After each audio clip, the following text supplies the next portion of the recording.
દોસ્તો, સ્વાગત છે તમારું હેતલ્સ કિચન વર્લ્ડમાં। તો આજે આપણે બનાવીશું બટેકા પૌવા। જે ખાવામાં એકદમ ટેસ્ટી અને હેલ્ધી પણ છે અને સવારમાં નાસ્તા માટે બનાવાય તો એકદમ ઝટપટ બની જાય છે અને જે બહાર મળે છે એ રીતે જ બનશે। તો આજે આપણે બનાવીએ બટેકા પૌવા।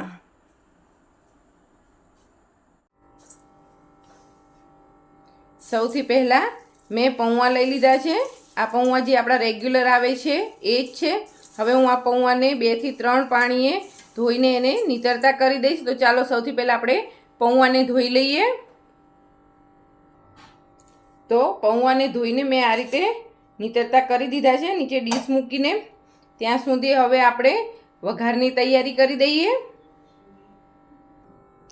તો પૌવા માટે મેં બટેકા, એક મોટું બટેકું હતું એ ઝીણું સમારીને લીધું છે, એક ડુંગળી સમારીને લીધી છે, એક મોટું ટમેટું લીધું છે, સિંગદાણા છે, લીલા ધાણા, લીંબુનો રસ, સાકર મેં ખાંડીને લઈ લીધી છે। ખાંડ નથી લીધી, મેં સાકરનો ઉપયોગ કર્યો છે। અને આપણે લાલ મરચાંનો ઉપયોગ નથી કરવાના, તો લીલા મરચાં મેં 3 ઝીણા સમારીને લઈ લીધા છે અને આપણા રેગ્યુલર મસાલા અને તેલ। તો ચલો સૌથી પહેલાં આપણે વઘાર કરી લઈએ। સૌથી પહેલાં આપણે ગેસ ચાલુ કરી દઈશું।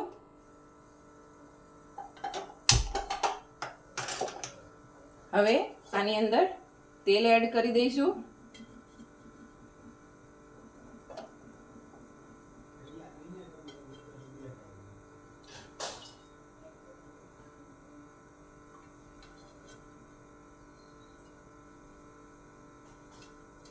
તેલને આપણે ગરમ થવા દઈશું।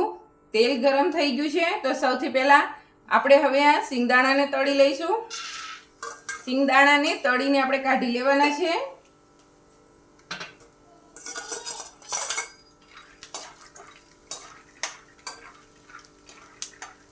આ રીતે હલાવીશું અને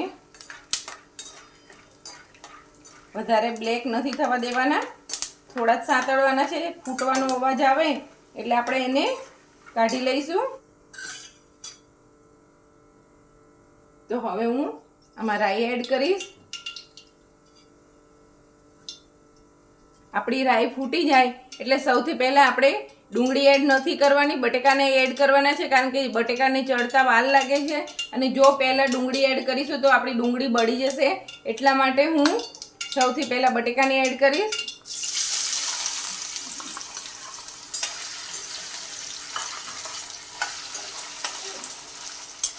સરખી રીતે મિક્સ કરી દેવાનું છે અને ધીમા ગેસે બટેકાને આપણે થવા દેવાના છે। તેલમાં જ સાંતળવાના છે આપણે, પણ બટેકા નીચે ચોંટે નહીં એનું પણ ખાસ ધ્યાન રાખવાનું। તો આ રીતે આપણે મિક્સ સરખી રીતે કરી દીધા છે। હવે હું આ બટેકાને ઢાંકીને 1 મિનિટ માટે આપણે આને ચડવા દઈશું। આની ઉપર ઢાંકણ ઢાંકી દઈશું।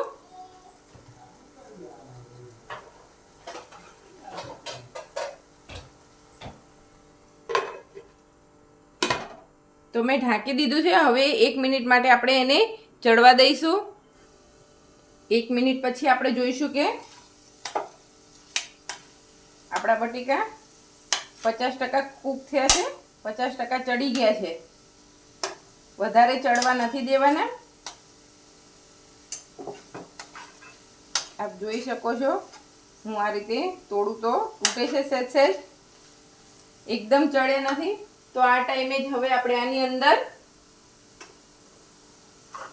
ડુંગળી એડ કરી દઈશું, જે આની સાથે જ સંતળાઈ જશે।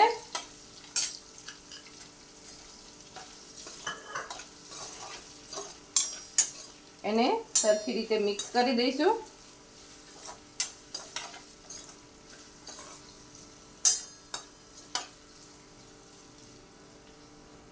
અને ફરી પાછું આપણે આને ઢાંકીને 1 મિનિટ માટે ચડવા દેવાનું છે, ડુંગળી સંતળાઈ જાય એના માટે।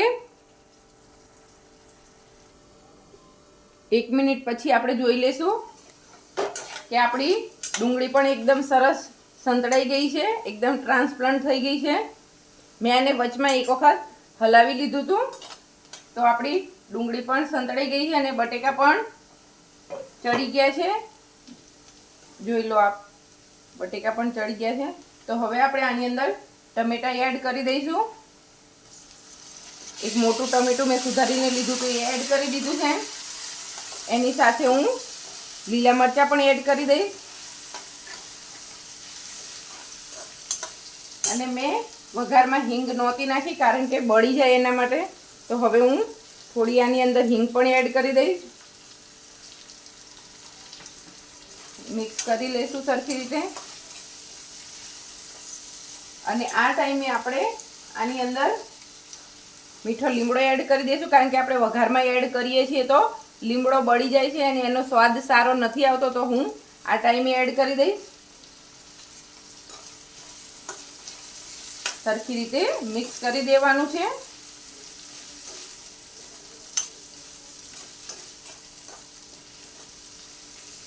હવે આની અંદર આપણે થોડું મીઠું એડ કરી દઈશું. વધારે એડ નથી કરવાનું, પછી જરૂર પડે એમ આપણે એડ કરીશું. મીઠું એડ કરશું એટલે આપણા ટમેટાં જલ્દી ચડી જાય એટલા માટે આપણે મીઠું એડ કર્યું છે. સરખી રીતે મિક્સ કરી આપણે પાછું આને ઢાંકીને 1 મિનિટ માટે થવા દેવાનું છે. તો હું હવે આને પાછું 1 મિનિટ માટે થવા દઈશ.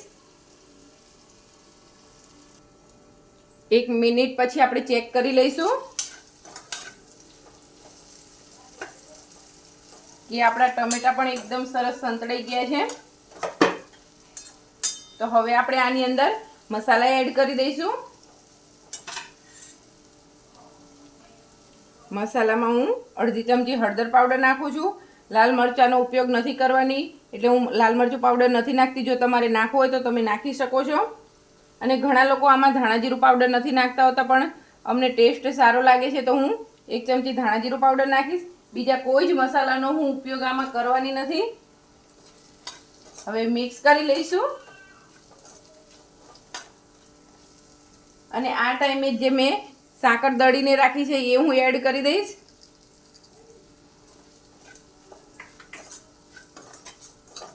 એટલે આપણી સાકર ઓગળી જાય. સરખી રીતે એને મિક્સ કરી દઈશું.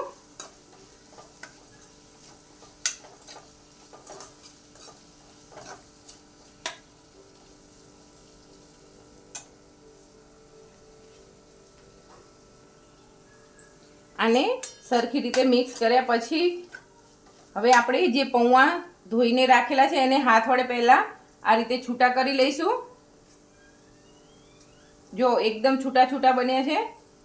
હવે આપણે આની અંદર એડ કરી દઈશું. ગાંઠો ના આવે એનું ધ્યાન રાખવાનું. આ રીતે હાથની મદદથી કરી લેવાના છૂટા. જો તમારે ચમચાની મદદથી કરવા તો એ રીતે પણ કરી શકાય.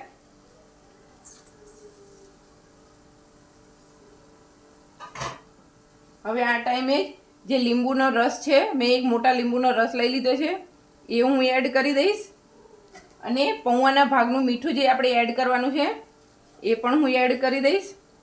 આપણે ટમેટાં જ્યારે નાખ્યા એ વખતે થોડું મીઠું નાખ્યું છે એટલે મીઠું ધ્યાનથી નાખવાનું.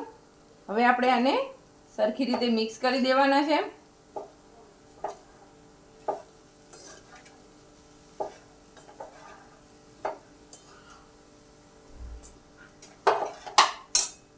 સાણસીથી પકડી હું આને સરખી રીતે મિક્સ કરી દઈશ. જો તમને એવું લાગતું હોય કે પૌવા ડ્રાય લાગે છે, ઘણાને આવા છૂટા ભાવતા હોય છે અને ઘણાને આ ડ્રાય લાગતા હોય છે, તો હું તમને એક ટિપ્સ બતાવું. જો આ ડ્રાય છે તો તમને એમ લાગે કે ડ્રાય છે તો હવે આપણે આની ઉપર પાણી લેવાનું છે.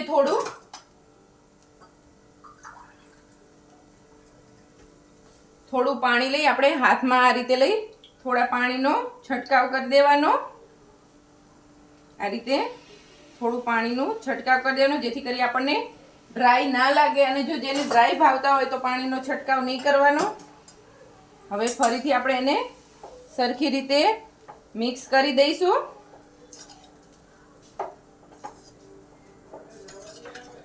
સરખું હલાવીને મિક્સ કરી દેવાનું છે.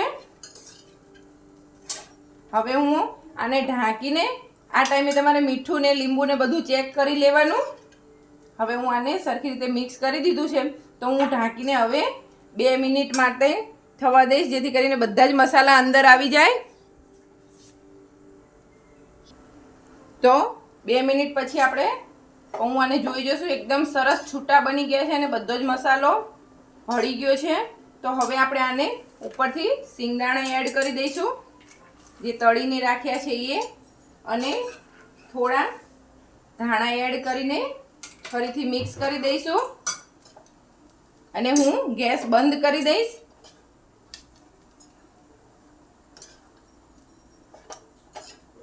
સરખી રીતે મિક્સ કરી દઈશું આપણે. તો આપણા પૌવા એકદમ સરસ મજાના બહાર જેવા બનીને તૈયાર થઈ ગયા છે. તો હવે આપણે આને એક પ્લેટમાં લઈ લઈશું. તો આપ જોઈ શકો છો કે એકદમ એક એક છૂટો દાણો પૌવાનો આપણો બનીને તૈયાર છે. તો આપણા પૌવા બનીને એકદમ સરસ બનીને તૈયાર થઈ ગયા છે. તો તમને મારી આ પૌવાની રેસીપી કેવી લાગી કોમેન્ટ બોક્સમાં જરૂરથી બતાવજો. અને જો તમને મારા વિડીયો પસંદ આવતા હોય તો લાઈક કરજો, શેર કરજો અને સબસ્ક્રાઈબ કરજો, અને બાજુમાં આવેલા બેલ આઇકનને ક્લિક કરજો, જેથી કરી મારા આવનારા હર નવા વિડીયોનું નોટિફિકેશન તમને મળતું રહે. Thank you. અને તમે ઘરે એક વખત જરૂરથી આ રીતે પૌવા બનાવવાનો ટ્રાય કરજો. Thank you. લો